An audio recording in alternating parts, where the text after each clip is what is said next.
Plot বরাদ্দের দুর্নীতি শেখ হাসিনা, শেখ রেহেনা ও তার মেয়ে টিউলিপ সিদ্দিকের বিরুদ্ধে আজকে ঢাকার বিশেষ আদালত জজ 4-এর বিচারক মোহাম্মদ রবিউল আলম আজ রায় ঘোষণা করবেন। এর আগে প্লট বরাদ্দের যে আর অন্য 3 মামলা ছিল, সেই 3 মামলায় ইতিমধ্যে রায় হয়ে গেছে।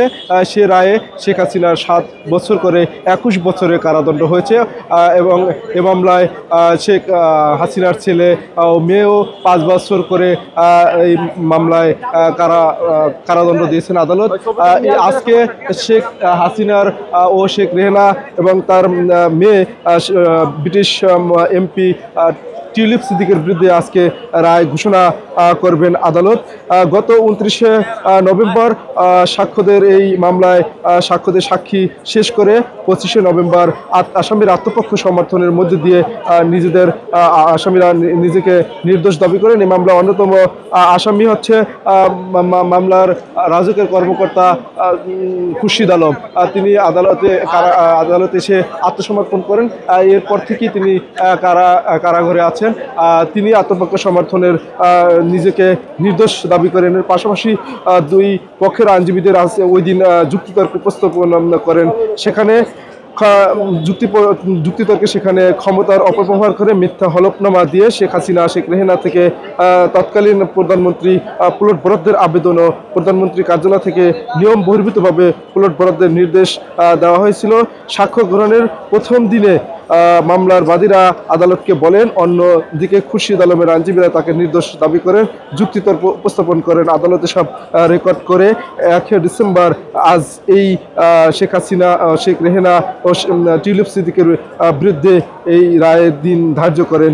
দুদকের আইনজীবীরা তারা এই মামলায় সর্বোচ্চ শাস্তি দাবি করেন। এর আগে গত 30 তারিখে নভেম্বরের শেখ হাসিনা ও শেখ জয় এবং হচ্ছে পুতুলের বিরুদ্ধে রায় ঘোষণা করেন আদালত। সেখানে 3টি মামলা ছিল। সেই 3 মামলায় তাদের যে পরিবারের সদস্যরা রয়েছেন তাদেরকে 5 বছর করে সাজা দিয়েছেন আদালত। অন্যদিকে শেখ হাসিনাকে 7 বছর করে 21 বছরের কারাদণ্ড দিয়েছেন।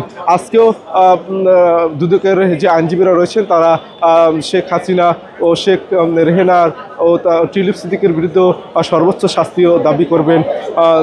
সেক্ষেত্রে এখানে টিউলিপ সিদ্দিক যে এই মামলায় অন্যতম আসামি হিসাবে তাকে যে দোষ বা অভিযোগ আনা হয়েছে, সেই অভিযোগে বলা হয়েছে Sheikh tulip Siddique British MP থাকাকালীন অবস্থায় তার খালাকে ক্ষমতার অপব্যবহার